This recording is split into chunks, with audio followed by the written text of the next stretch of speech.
Welcome back to the McCann Dogs podcast, episode 17. And I would say I've never seen you more excited about a topic, Shannon. And what are we going to be talking about today? We are going to talk about the big picture and getting success with the big picture and what's realistic for that big picture as well. I think this is really important advice for any dog owner, anyone with a dog in training, is sort of giving them. We often do these acronyms, and I think I really like acronyms. You know, I worked for a lot of years as a paramedic, and acronyms were very helpful when it came to lots of things, quick reminders as I worked with a patient, and acronyms in dog training, because you want access to that information fast. Mm-hmm. You know, you need that information quickly, and it needs to be easy to remember. So the care that you've the acronym that you've chosen today is CARE, C-A-R-E, and the title of your blog post is a measure of success in dog training. Mm-hmm. What does that mean for you? What's a measure of success? I think that one of the challenges that we have as dog trainers is trying to transfer the information about how long the expectation should be before you consider a skill finalized. And I think that as humans, we grossly underestimate the amount of repetitions that we need to get in with our dogs. And I do this myself even. Like, there will be skills that I go back to clean up with my own dogs, and I think, you know what? I did not put in enough repetition in the foundation work for this. And then I recognize that I need to take a step back and I need to build that foundation solidly, because anything I put on top of a shaky foundation is likely to fall apart. So I always try to find ways that I can simplify the big overwhelming situation, right? Like, here's this monumental task of taking a creature and molding it to be this wonderful being that you enjoy spending time with and that is a joy to share your life and your home with. So how do we get from that 8-week-old puppy that knows nothing to that end goal without losing our motivation in the interim? Yeah, and it can be challenging. Oh, so challenging, because it's a lot of work in. For sure. We talked in our last podcast. If you haven't listened to it, make sure you check it out. It was a bit of a different take, different pace. But we did talk a little bit about our own experiences with dogs and how, you know, every single dog's a little bit different. Some dogs do some skills, learn some skills quickly. Other mm-hmm. dogs really struggle with those same skills. And, you know, being consistent is so critically important. This is often where people start their elements of their training fall apart. And it's not, you know, they're thinking about being consistent when they start training, whether they're training walking or they're training this thing. But consistency goes for basically every time you use your voice with your dog. Every single time you say something, you need to mean it. So the C in your acronym for CARE is consistent. Let's talk a little bit about what being consistent means. Yeah, if you've been in the dog training world for longer than 2 seconds, you've heard this word come up. Consistency is what is so important with every single dog all the time. You have to remember that what we're doing is teaching them how to survive and live in our world in a nice way. We want them to learn the rules of the house. We want them to learn to follow those rules. And we want to make sure that we give them a fair shake at learning this. You know, they're wonderful creatures to live with, and we want to enjoy our time with them. So we want to develop communication skills so that we can easily identify areas that are problems for the dog, and we can redirect from there, and we can identify areas of success for the dog as well, and we can identify those. And over time, the more you identify success and push for success, and the more you minimize the errors, eventually everything comes together into this really wonderful culmination of all of these ideas. But it does take a long time. And consistency, there's a quote here that I used actually that I absolutely love. Success is never owned. It is rented, and the rent is due every day. And this is so applicable to dog training because really good. Yeah, their brains, and that's not my quote, it's Roy Vaden. Their brains are developed at 7 weeks of age. They are learning constantly. And whether they're learning things you want them to learn or learning things you don't want them to learn, that is the big question, you know, and you can set your situation up to manage your puppies so that you can give them clear and consistent information, and you can help to set that path to success through consistency. Yeah, you talked a little bit about, you know, reinforcing some of the things that you like. Dogs don't naturally want to walk at our side. Dogs are constantly seeking gratification, you know, trying to figure out what makes them feel good. So if digging through the garbage or chewing on your shoe feels good, they're going to think that's right, and they're going to do it again. So you need to be consistent about one of the most common things I would say that I hear from people who are struggling with something like a response to name is they say, we work great in the house. We work great when we go to the park, when we're at the training school, when we're at, if it's our online training student, wherever I'm training works great. But then I let him out into the yard to go have a pee and then dinner's ready. So I call him and he doesn't come right away. Mm-hmm. Well, this is when you need to be consistent, that teaching your dog that word means the same thing every single time you use it is going to be really important so that the dog learns it more quickly and understands what you're asking of them. Definitely. And where we need to be most consistent is keeping our expectations at the same place. I don't want to lower my expectations because now there's distractions that have my dog's attention. What I need to do is I need to set the situation up so that those distractions are there, but they're not so much of a challenge that my dog is completely overwhelmed by them. And what I need to do is I need to give him a fair chance to ignore that distraction, pay attention to what it is that I'm doing. And that is done through, we've talked about the distraction ladder. A few episodes ago, we did the Road to Disney. My dog is distracted by everything with the distraction ladder. And that systematic way of building up distractions, adding in little bits in the environment that challenge the dog is really what trains the dog. We don't train them by putting them in a situation where they're overfaced and hoping they do the right thing. And we don't get them trained by doing the same thing in a quiet room over and over and over again. But we have to start there. Then we build in little bits as we consistently give them information about what the expectation is. People might be thinking, sometimes I just don't have time to work on this skill. I can't be training the response to name every time I let my dog go. What are some alternatives? What are some alternative choices that people can make so that they're not ruining these skills so that they can be consistent with their dog? Yeah, you bet. Using management will help you ensure that your dog is not rehearsing the things that you don't want. And we talk about this quite a bit in terms of dogs learning to do what they practice. So we need to make sure that if you don't have the time right now to train response to name out in the yard, that's not where you're going to call your dog's name then. You're going to open the door, walk out to your dog, pick up the leash or the long line and bring them in the house. Or you might work your response to name from there as a better training tactic, but do not call their name if you know that they're not going to turn to you, because that is basically making your job more difficult in the long run. This is a situation where we might get their attention with that response to name in there, but if you know there's a chance that you won't, you are potentially making your job harder. This is going to sort of bridge into the next thing, I think, a little bit, the next point in your acronym.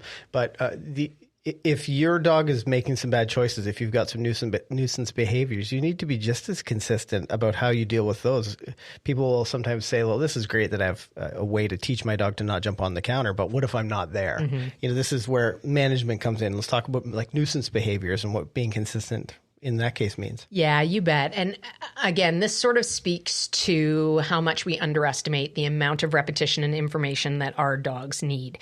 If we create two sets of rules for them, where when you're there, there's a certain expectation, and when you're gone, that expectation is out the window and it's a free-for-all. And, opportunities to counter surf are there for the dog. Opportunities to get into the garbage and get into mischief are there for the dog.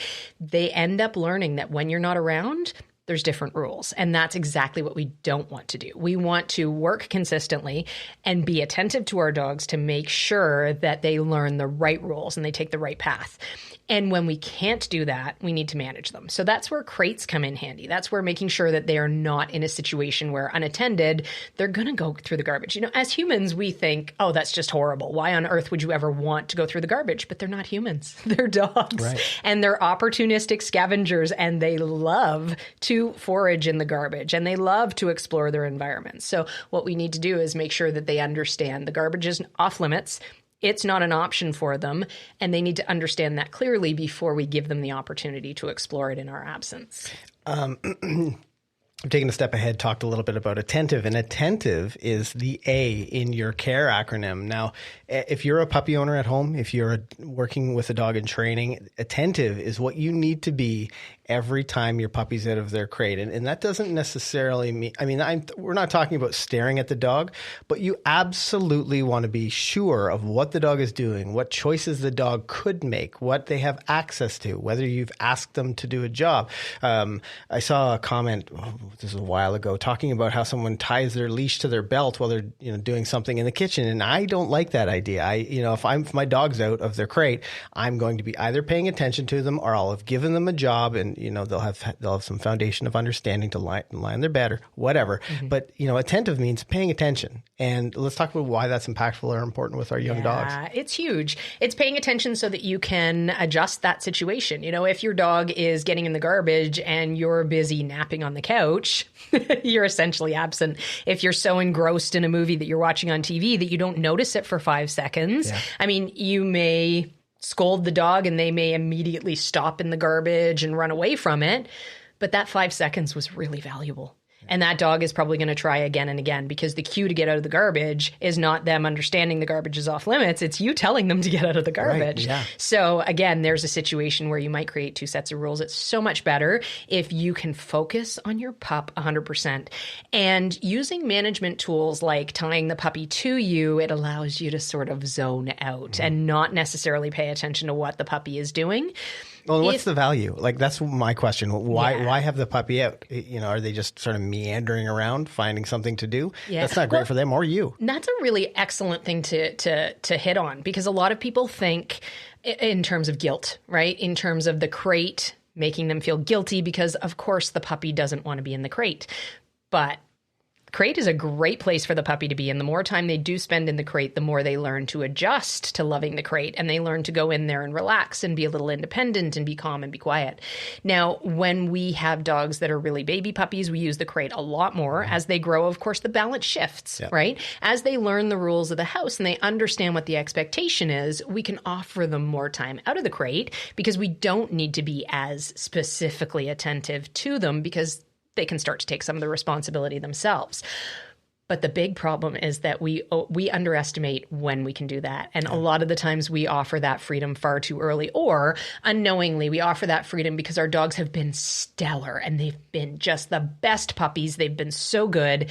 And now they hit 7 or 8 months and all of a sudden overnight, their behavior just changes. And that's a normal thing to happen in dogdom. They go through development periods where things change from one day to the next. There's several development periods in their lives, and you are going to notice this. And we have to commiserate with our students a lot on the adolescent one, sometimes on the one surrounding teething. We have to really commiserate with our students because all of a sudden it seems like the success that they had overnight has disappeared. Right. And trust me when I say it comes back just as quickly as long as you acknowledge it. So as long as you don't say, oh, you know what, I'm going to chalk it up to an accident. He's usually really good. I'm going to pretend that he's not being adolescent, getting into mischief, testing the waters, challenging my rules. I'm going to pretend that that's just a figment of my imagination.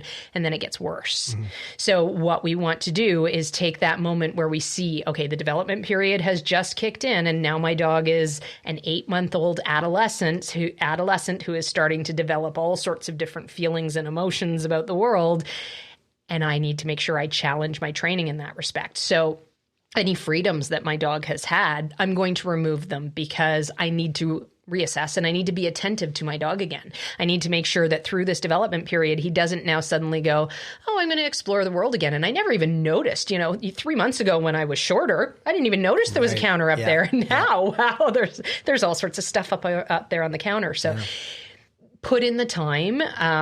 Those development periods can be sneaky and they can be sudden and they can really set you back. If you're thinking that at 8 or 9 months, your dog is perfect and they're ready for lots of freedom, be aware that might bite you in the butt. And if you are being attentive to your dog genuinely, then you won't feel guilty about the crate because your puppies or your young dog's ready to go in the crate because you've been engaging with them. Yeah. One of the things that I learned very quickly, even with my 2-year-old dog, when I first brought her to training and really started to understand why management was impactful, was that every time I let her out of the crate, all of a sudden she was doing something with me. Mm-hmm. I was working with her, doing whether it's, it can be as simple as a snuggle on the floor, whatever that thing might be. It doesn't have to be, training time where you're working on your sit stays, but you are doing something to engage that dog, to burn off some of that energy, to teach them work on some skill, and they will find inherent value in you. So it's going to be easier for you to fix some of these problems if you run into them through their teenage phase or some of those developmental stages, because you've learned a little bit about your dog, what motivates them, but they also do know or have a more solid understanding that you are of value. You are worth listening to because you've spent so much time being attentive up front. That changed things for me, understanding that simple management could really have this global impact on all of our skills and all of our training. Yeah, such a massively important thing. The R in your CARE acronym is realistic. And, we talk about having high expectations of our dogs because we've seen more than 100,000 dogs over the course of McCann Dogs, but we've seen people achieve whatever their goals are with their dog, but they do need to be realistic about those progressions, about those benchmarks. And it's really important when it comes to not going crazy that your dog is not successful as quickly as you want them to be. Yeah. Let's talk a little bit about being realistic as it applies to your CARE acronym. Absolutely. Keep in mind that every dog is different. And if you measure your success by comparing it to other dogs, whether they're your past dogs, your neighbor's dogs, your friend's dogs, whatever the case may be, that sets you up for an unrealistic expectation because the individual that you're working with in front of you is going to be different from those other dogs. You are also going to be different from other trainers. I mean, there's a lot to be said for experience. I mean, if I go back and look at the training I did with my earlier dogs versus the training that I do now, and, I go back and watch old videos of me training and I think, oh my gosh, I didn't know anything. But at that time, I knew what I knew, and that was fair assessment in my life and my situation. And you can only know what you can know. Yeah. But it's important because of those reasons that you not compare yourself to other people, because that will set you back into that spiral where you're thinking, oh, my dog's just not as good, or my dog just doesn't like to listen, or and there's all these reasons that you get down on yourself. Just train the dog. Keep working. Eventually, everything will fall into place as long as you don't give up. And that was my point with this article. I wanted to keep people training because there are days, I mean, we know this as professional dog trainers. We know this because we've trained our dogs and we've had the highs and lows. There are days where you just want to sell them. Yeah, sure. Kijiji. What did I get into here? Exactly. Yeah.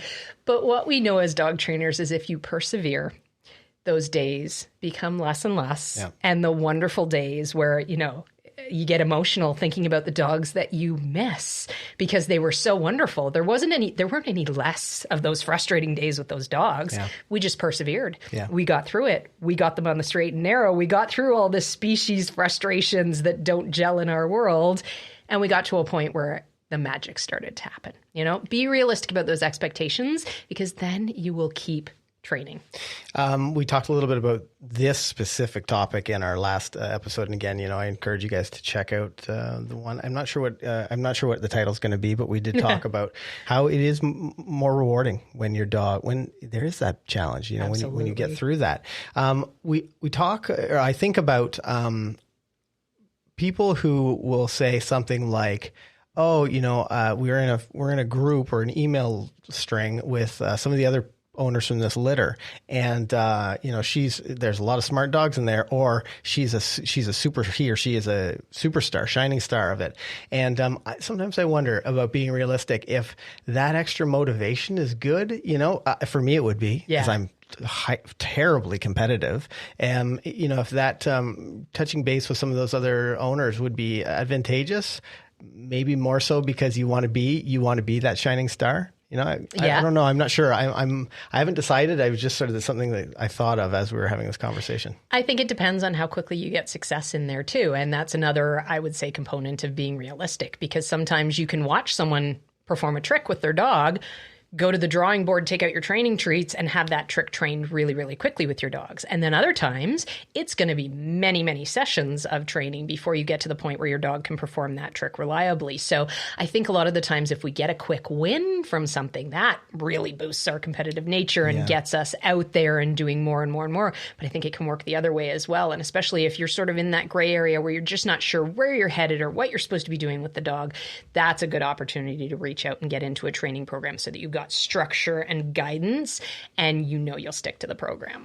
Yeah, we have lots of students from all over the world in our online training programs, and we have two programs. One is Life Skills for Dogs over 5 months, and then there's our Puppy Essentials program for people who are about to become puppy owners, and puppies all the way up to 5 months. So if you are interested in getting specific information for you and your dog, and sometimes that makes a world of difference, when you have the information that's specific to your training environment, specific to your training style. When you have a professional dog trainer that can watch what you're working on and say like, oh, you know what? Turn your shoulders, move away. These little subtle changes make a huge difference. So at McCann Dogs, we do have online training programs that are supported by our professional dog trainers. So check that out in the description below or in the show notes below if you're listening on the podcast.